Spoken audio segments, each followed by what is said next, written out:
The House will come to order.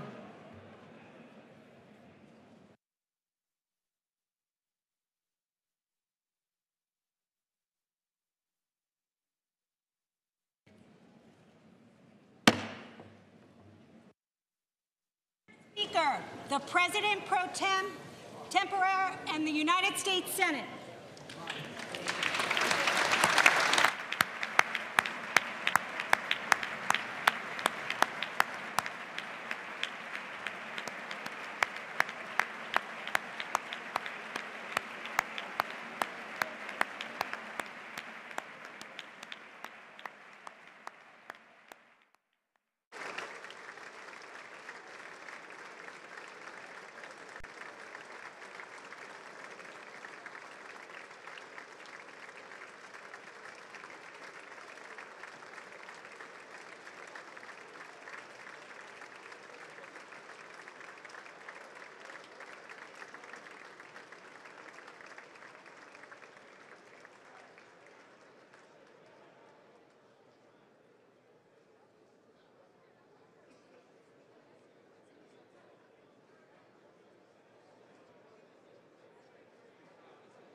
The joint meeting will come to order. Appoints as members of the committee on the part of the House to escort His Excellency Benjamin Netanyahu into the chamber, the gentleman from California, Mr. McCarthy, the gentleman from Louisiana, Mr. Scalise, the gentlewoman from Washington State, Ms. McMorris Rogers, the gentleman from Oregon, Mr. Walden, the gentleman from Indiana, Mr. Messer, the gentlelady from Kansas, Ms. Jenkins, the gentlewoman from North Carolina, Ms. Fox, the gentleman from California, Mr. Royce, the gentlewoman from Florida, Ms. Ross Leighton, the gentlewoman from Texas, Ms. Granger, the gentleman from New York, Mr. Zeldin, and the gentleman from Illinois, Mr. Dole. The gentleman from Maryland, Mr. Hoyer, the gentleman from New York, Mr. Crowley, the gentleman from New York, Mr. Israel, the gentleman from New York, Mr. Engel, the gentlewoman from New York, Ms. Lowy, the gentleman from New York, Mr. Nadler, the gentleman from Florida, Mr. Hastings, the gentleman from Florida, Mr. Deutsch, the gentleman from California, Mr. Sherman, the gentlewoman from California, Ms. Hahn, the gentleman from Colorado, Mr. Polis. The President of the Senate, at the direction of that body, appoints the following senators as members of the Committee on the part of the Senate to escort His Excellency Benjamin Netanyahu into the House chamber. The Senator from Kentucky, Mr. McConnell. The Senator from Texas, Mr. Cornyn. The Senator from South Dakota, Mr. Thune. The Senator from Wyoming, Mr. Barrasso. The Senator from Mississippi, Mr. Wicker. The Senator from Tennessee, Mr. Corker. The Senator from Illinois, Mr. Durbin. The Senator from New York, Mr. Schumer. The Senator from New Jersey, Mr. Menendez. And the Senator from Maryland, Mr. Cardin. The members of the escort committee will exit the chamber through the lobby doors.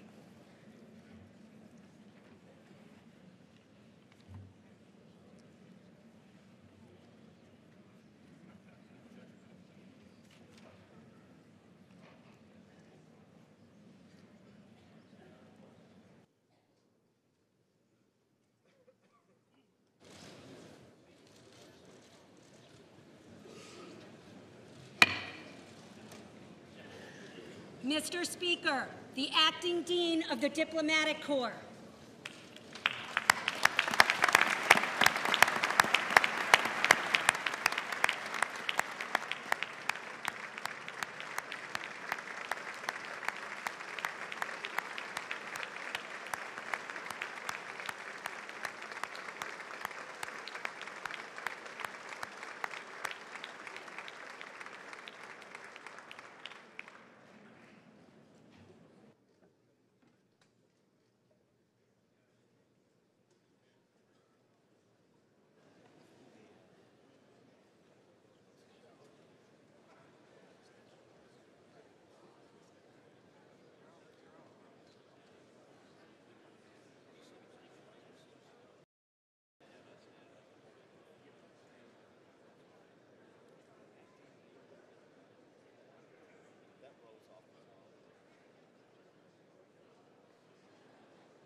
Mr. Speaker, the Prime Minister of Israel.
Members of Congress, I have the high privilege and distinct honor of presenting to you the Prime Minister of Israel, His Excellency Benjamin Netanyahu.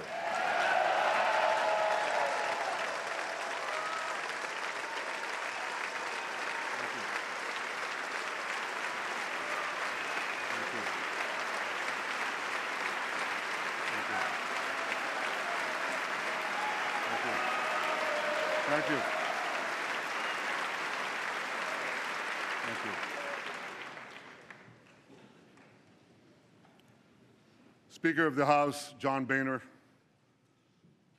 President Pro Temp, Senator Orrin Hatch, Senate Majority Leader Mitch McConnell, House Minority Leader Nancy Pelosi, and House Majority Leader Kevin McCarthy. I also want to acknowledge Senator Democratic Leader Harry Reid. Harry, it's good to see you back on your feet.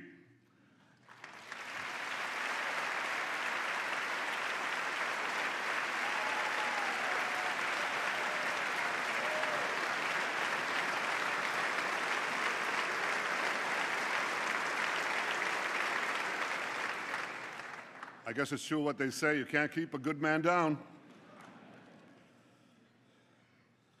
My friends, I'm deeply humbled by the opportunity to speak for a third time before the most important legislative body in the world, the U.S. Congress.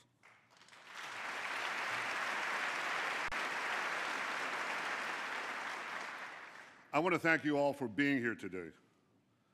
I know that my speech has been the subject of much controversy. I deeply regret that some perceive my being here as political. That was never my intention. I want to thank you, Democrats and Republicans, for your common support for Israel, year after year, decade after decade.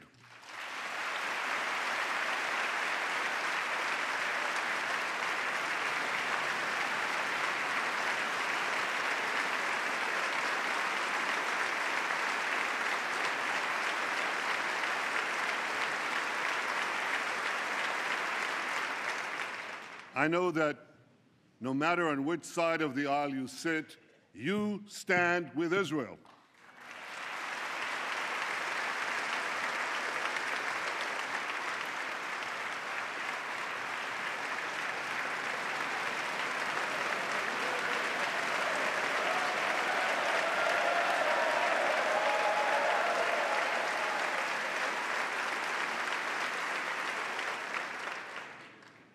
The remarkable alliance between Israel and the United States has always been above politics. It must always remain above politics.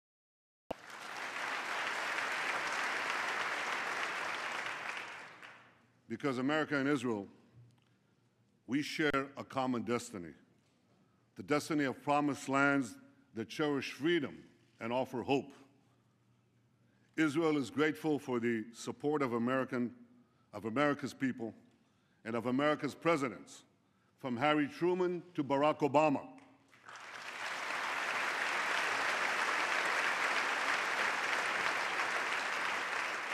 We appreciate all that President Obama has done for Israel. Now, some of that is widely known.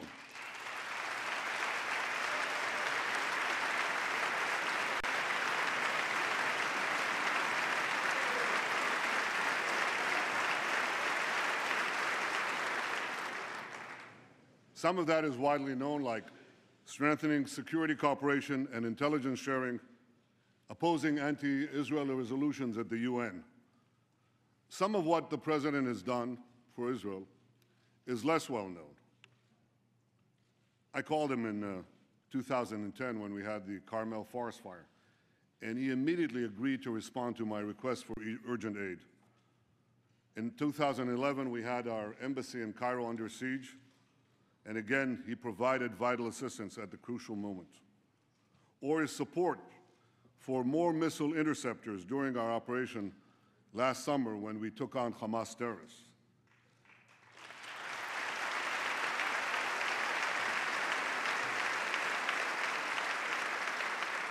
In each of those moments, I called the President, and he was there.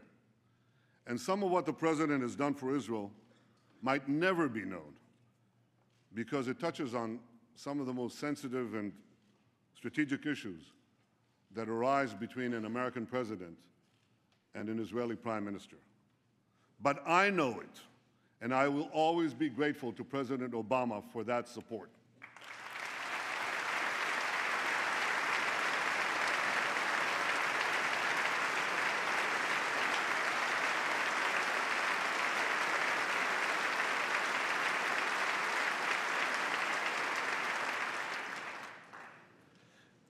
And Israel is grateful to you, the American Congress, for your support, for supporting us in so many ways, especially in generous military assistance and missile defense, including Iron Dome.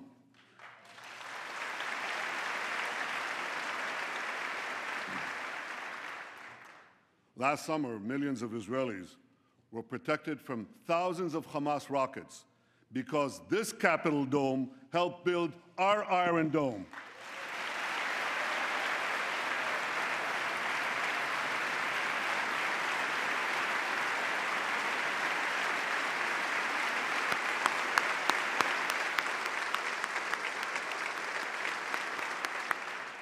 Thank you, America.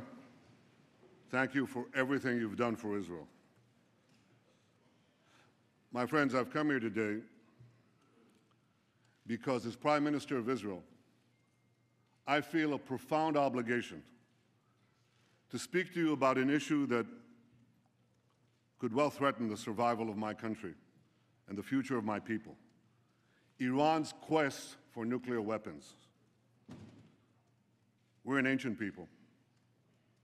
In our nearly 4,000 years of history, many have tried repeatedly to destroy the Jewish people. Tomorrow night, on the Jewish holiday of Purim, we'll read the book of Esther. We'll read of a powerful Persian viceroy named Aman, who plotted to destroy the Jewish people some 2,500 years ago. But a courageous Jewish woman, Queen Esther, exposed the plot and gained for the Jewish people the right to defend themselves against their enemies. The plot was foiled. Our people were saved.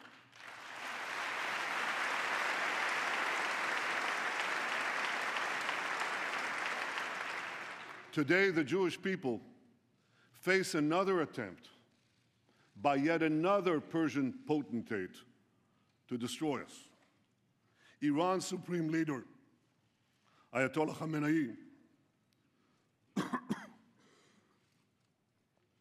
Iran's supreme leader, Ayatollah Khamenei, spews the oldest hatred of anti-Semitism with the newest technology. He tweets that Israel must be annihilated. He tweets. You know, in Iran, there isn't exactly free internet. But he tweets in English that Israel must be destroyed. For those who believe that Iran threatens the Jewish state, but not the Jewish people, listen to Hassan Nasrallah, the leader of Hezbollah, Iran's chief terrorist proxy. He said, "If all the Jews gather in Israel, it will save us the trouble of chasing them down around the world." But Iran's regime is not merely a Jewish problem, any more than the Nazi regime was merely a Jewish problem. The 6 million Jews murdered by the Nazis were but a fraction of the 60 million people killed in World War II. So too, Iran's regime poses a grave threat not only to Israel, but also to the peace of the entire world. To understand just how dangerous Iran would be with nuclear weapons, we must fully understand the nature of the regime. The people of Iran are a very talented people. They're heirs to one of the world's great civilizations. But in 1979, they were hijacked by religious zealots who imposed on them immediately a dark and brutal dictatorship. That year, the zealots drafted a constitution, a new one for Iran. It directed the Revolutionary Guards not only to protect Iran's borders, but also to fulfill the ideological mission of jihad. The regime's founder, Ayatollah Khomeini, exhorted his followers to export the revolution throughout the world. I'm standing here in Washington, D.C., and the difference is so stark. America's founding document promises life, liberty, and the pursuit of happiness. Iran's founding document pledges death, tyranny, and the pursuit of jihad. And as states are collapsing across the Middle East, Iran is charging into the void to do just that. Iran's goons in Gaza, its lackeys in Lebanon, its Revolutionary Guards on the Golan Heights are clutching Israel with three tentacles of terror. Backed by Iran, Assad is slaughtering Syrians. Backed by Iran, Shiite militias are rampaging through Iraq. Backed by Iran, Houthis are seizing control of Yemen, threatening the strategic straits at the mouth of the Red Sea. Along with the Straits of Hormuz, that would give Iran a second choke point on the world's oil supply. Just last week, near Hormuz, Iran carried out a military exercise blowing up a mock U.S. aircraft carrier. That's just last week, while they're having nuclear talks with the United States. But unfortunately, for the last 36 years, Iran's attacks against the United States have been anything but mock, and the targets have been all too real. Iran took dozens of Americans hostage in Tehran, murdered hundreds of American soldiers, Marines in Beirut, and was responsible for killing and maiming thousands of American servicemen and women in Iraq and Afghanistan. Beyond the Middle East, Iran attacks America and its allies through its global terror network.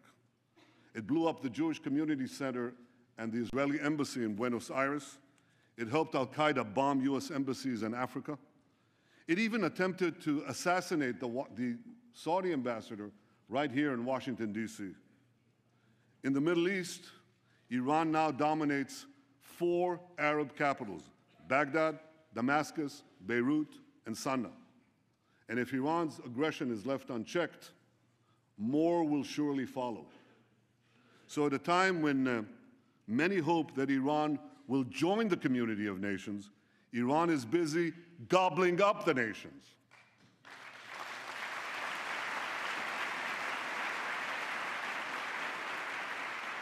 We must all stand together to stop Iran's march of conquest, subjugation, and terror.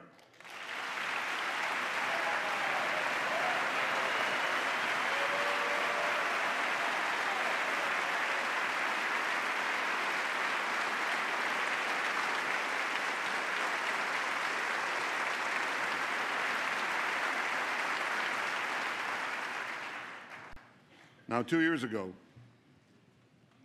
we were told to give President Rouhani and Foreign Minister Zarif a chance to bring change and moderation to Iran. Some change, some moderation. Rouhani's government hangs gays, persecutes Christians, jails journalists, and executes even more prisoners than before. Last year, the same Zarif, who charms Western diplomats, laid a wreath at the grave of Imad Murnia. Imad Murnia is the terrorist mastermind who spilled more American blood than any other terrorist besides Osama bin Laden. I'd like to see someone ask him a question about that. Iran's regime is as radical as ever. Its cries of death to America, that same America that it calls the Great Satan, as loud as ever. Now, this shouldn't be surprising, because the ideology of Iran's revolutionary regime is deeply rooted in militant Islam.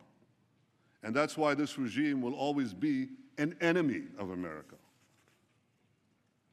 And don't be fooled. The battle between Iran and ISIS doesn't turn Iran into a friend of America. Iran and ISIS are competing for the crown of militant Islam. One calls itself the Islamic Republic, the other calls itself the Islamic State. Both want to impose a militant Islamic empire, first on the region and then on the entire world. They just disagree among themselves who will be the ruler of that empire. In this deadly game of thrones, there's no place for America or for Israel, no peace for Christians, Jews, or Muslims who don't share the Islamist medieval creed, no rights for women, no freedom for anyone. So when it comes to Iran and ISIS, the enemy of your enemy is your enemy.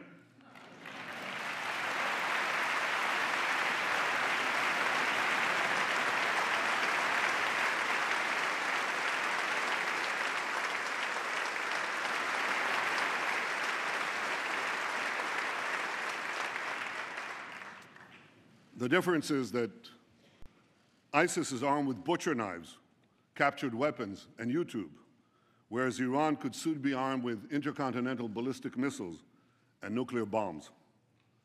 We must always remember, I'll say it one more time, the greatest danger facing our world is the marriage of militant Islam with nuclear weapons. To defeat ISIS and let Iran get nuclear weapons would be to win the battle but lose the war. We can't let that happen.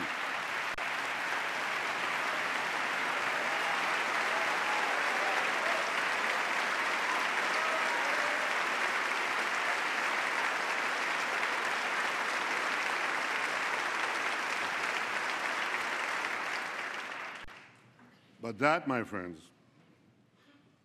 is exactly what could happen if the deal now being negotiated is accepted by Iran.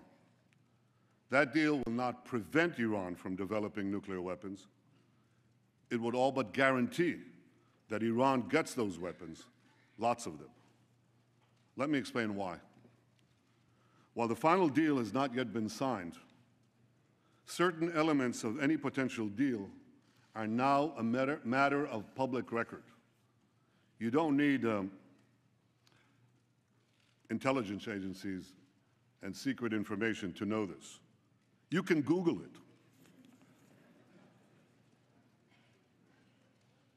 Absent a dramatic change, we know for sure that any deal with Iran will include two major concessions to Iran.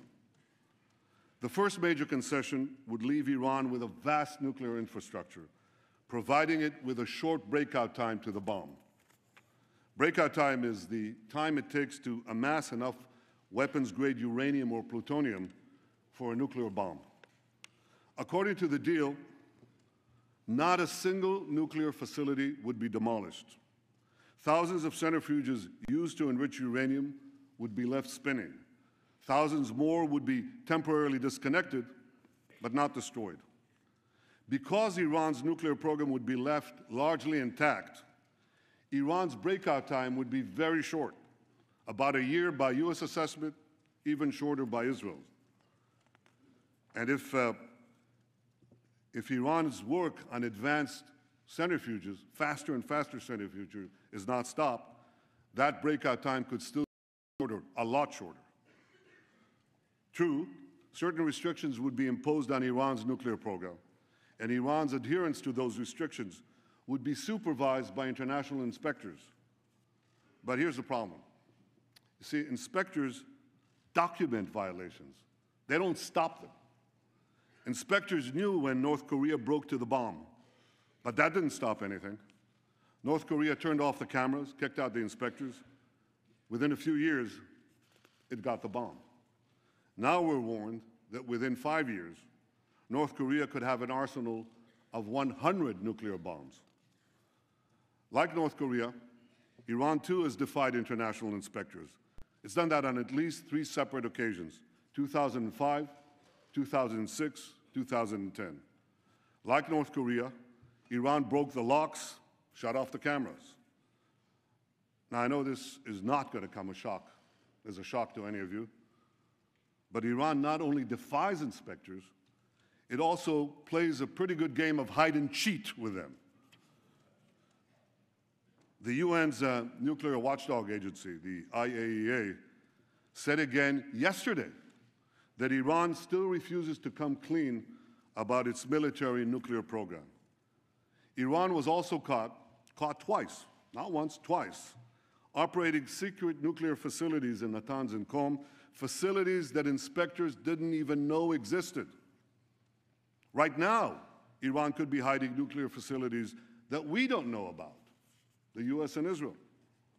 As the former head of inspections for the IAEA said in 2013, he said, if there's no undeclared installation today in Iran, it'll be the first time in 20 years that it doesn't have one. Iran has proven time and again that it cannot be trusted. And that's why the first major concession is a source of grave concern. It leaves Iran with a vast nuclear infrastructure and relies on inspectors to prevent a breakout. That concession creates a real danger that Iran could get to the bomb by violating the deal. But the second major concession creates an even greater danger, that Iran could get to the bomb by keeping the deal, because virtually all the restrictions on Iran's nuclear program will automatically expire in about a decade. Now, A decade may seem like a long time in political life, but it's the blink of an eye in the life of a nation. It's a blink of an eye in the life of our children. We all have a responsibility to consider what will happen when Iran's nuclear capabilities are virtually unrestricted and all the sanctions will have been lifted. Iran would then be free to build a huge nuclear capacity that could produce many, many nuclear bombs. Iran's supreme leader says that openly. He says Iran plans to have 190,000 centrifuges, not 6,000 or even the 19,000 that Iran has today, but 10 times that amount, 190,000 centrifuges enriching uranium. With this massive capacity, Iran could make the fuel for an entire nuclear arsenal, and this in a matter of weeks, once it makes that decision.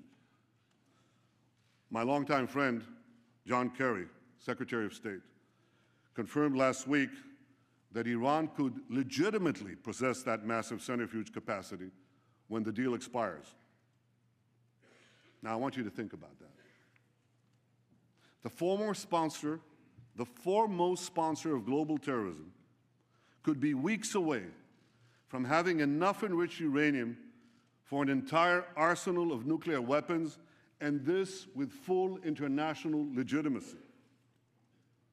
And by the way, if Iran's intercontinental ballistic missile program is not part of the deal, and so far, Iran refuses to even put it on the negotiating table, well, Iran could have the means to deliver that nuclear arsenal to the far-reach corners of the earth, including to every part of the United States.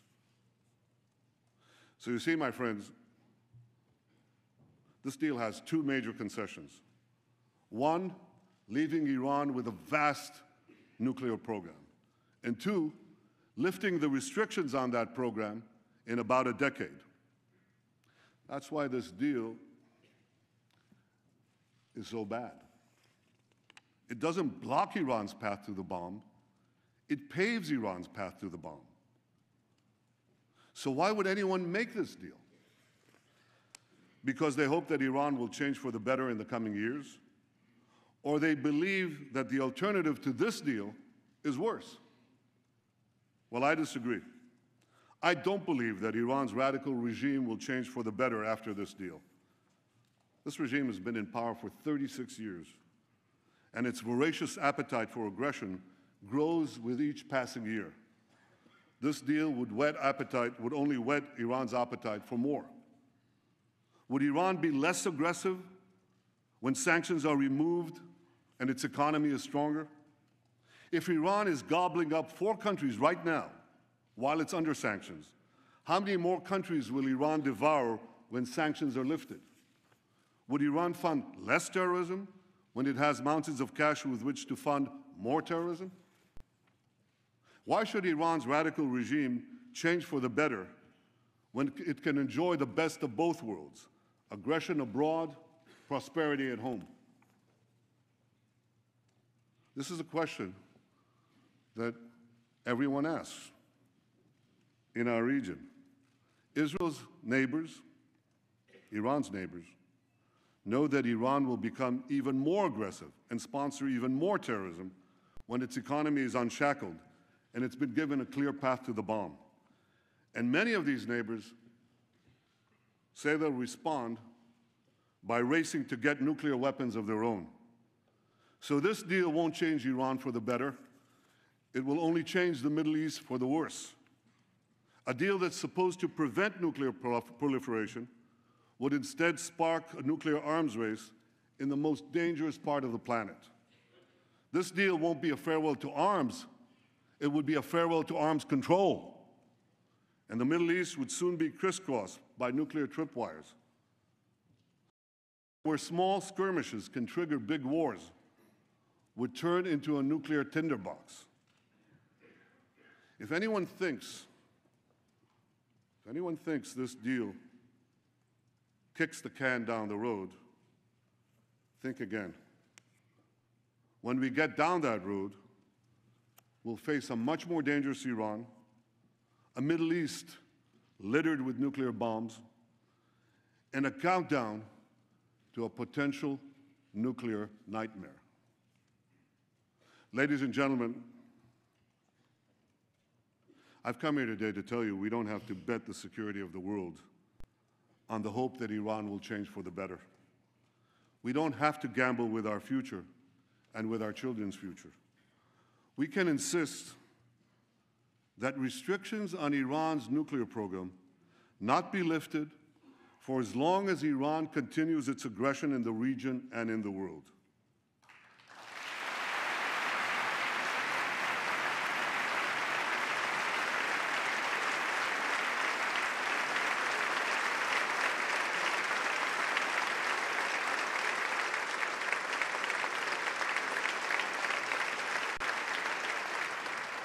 Before lifting those restrictions, the world should demand that Iran do three things.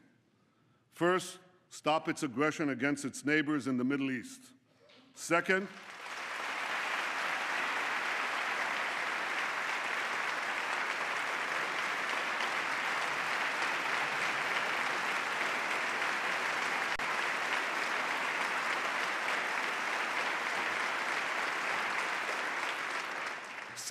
stop supporting terrorism around the world.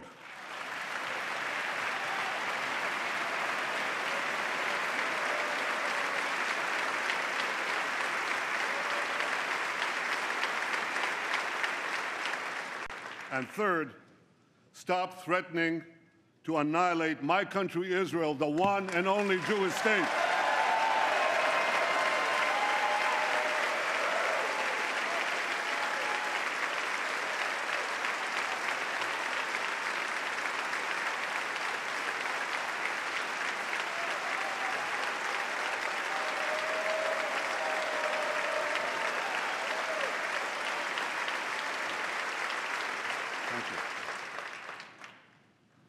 If the world powers are not prepared to insist that Iran change its behavior before a deal is signed, at the very least, they should insist that Iran change its behavior before a deal expires.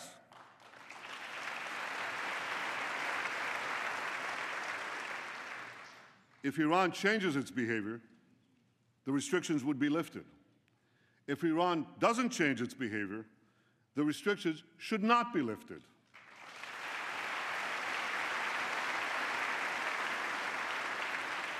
If Iran wants to be treated like a normal country, let it act like a normal country.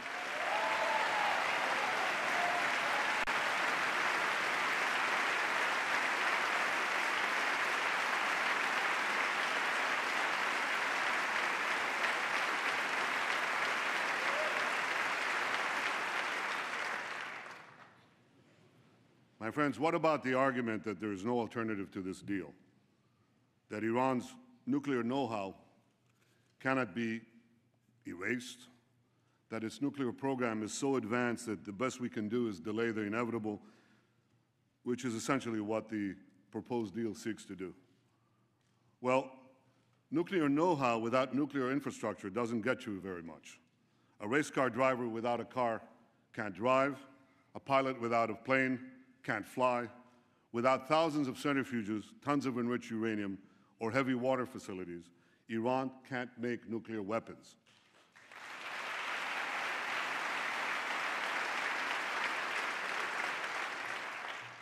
Iran's nuclear program can be rolled back well beyond the current proposal by insisting on a better deal and keeping up the pressure on a very vulnerable regime, especially given the recent collapse in the price of oil.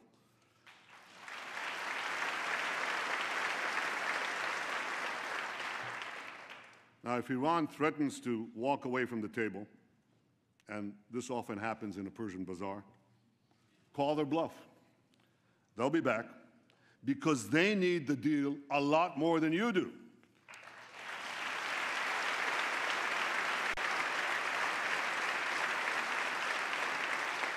And by maintaining the pressure on Iran and on those who do business with Iran, you have the power to make them need it even more. My friends, for over a year, we've been told that no deal is better than a bad deal. Well, this is a bad deal. It's a very bad deal. We're better off without it.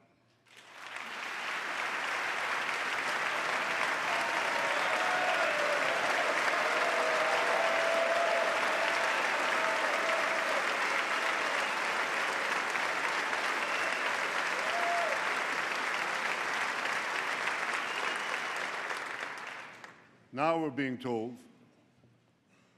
that the only alternative to this bad deal is war. That's just not true. The alternative to this bad deal is a much better deal.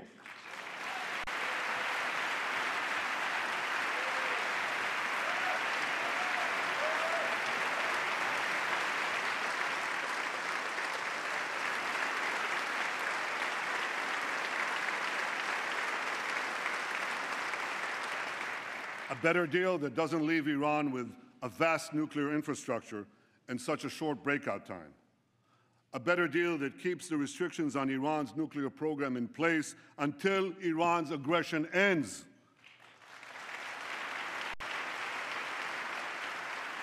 A better deal that won't give Iran an easy path to the bomb. A better deal that Israel and its neighbors may not like, but with which we could live, literally. And no country has a greater stake. No country has a greater stake than Israel in a good deal that peacefully removes this threat. Ladies and gentlemen, history has placed us at a fateful crossroads. We must now choose between two paths. One path leads to a bad deal that will at best curtail Iran's nuclear ambitions for a while. But it will inexorably lead to a nuclear-armed Iran whose unbridled aggression will inevitably lead to war. The second path, however difficult, could lead to a much better deal that would prevent a nuclear-armed Iran, a nuclearized Middle East, and the horrific consequences of both to all of humanity. You don't have to read Robert Frost to know. You have to live life, to know that the difficult path is usually the one less traveled. But it will make all the difference for the future of my country, the security of the Middle East, and the peace of the world, the peace we all desire.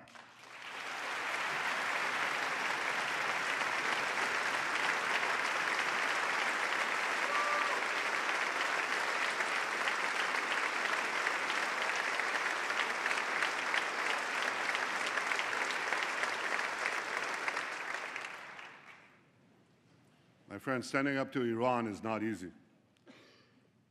Standing up to dark and murderous regimes never is. With us today is Holocaust survivor and Nobel Prize winner, Elie Wiesel.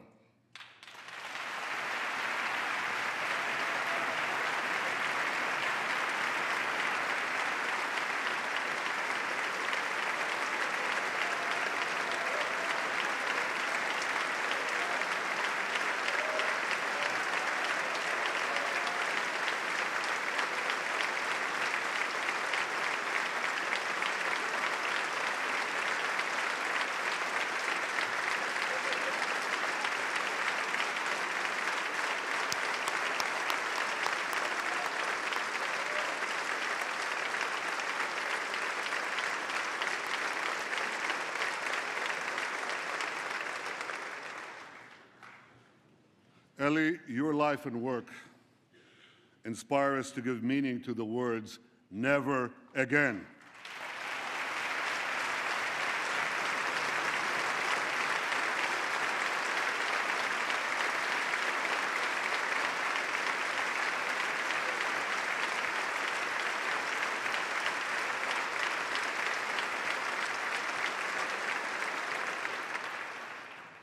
And I wish I could promise you, Elie, that the lessons of history have been learned. I can only urge the leaders of the world not to repeat the mistakes of the past.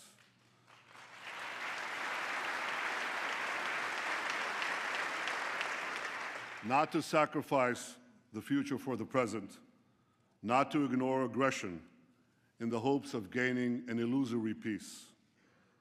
But I can guarantee you this: the days when the Jewish people remain passive in the face of genocidal enemies, those days are over.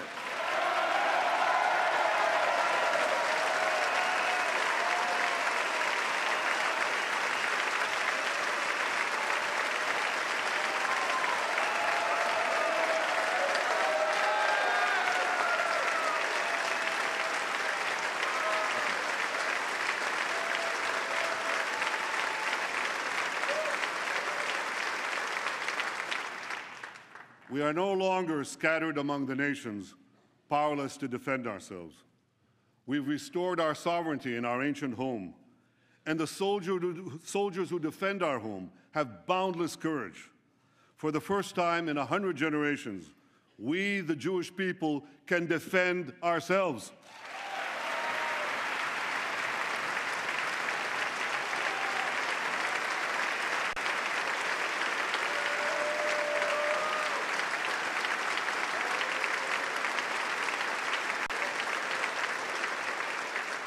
This is why, as Prime Minister of Israel, I can promise you one more thing. Even if Israel has to stand alone, Israel will stand.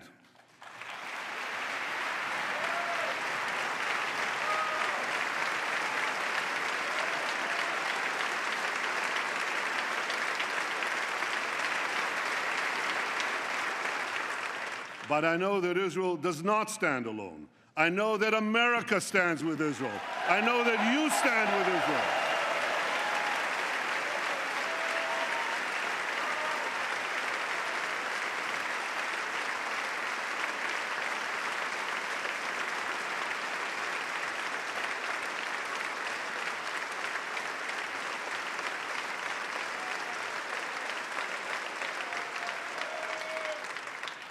You stand with Israel because you know that the story of Israel is not only the story of the Jewish people, but of the human spirit that refuses again and again to succumb to history's horrors.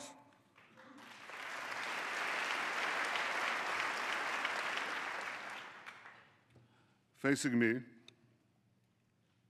right up there in the gallery, overlooking all of us in this august chamber, is the image of Moses. Moses led our people from slavery to the gates of the Promised Land. And before the people of Israel entered the land of Israel, Moses gave us a message that has steeled our resolve for thousands of years. I leave you with his message today. Chizku v'imtzu, al tiru ve'al ta'artzu mipnehem. Be strong and resolute, neither fear nor dread them. My friends, may Israel and America always stand together, strong and resolute. May we neither fear nor dread the challenges ahead. May we face the future with confidence, strength, and hope. May God bless the state of Israel, and may God bless the United States of America.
Thank you.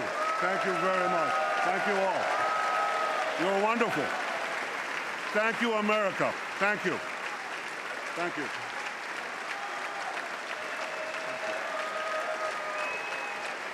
Thank you.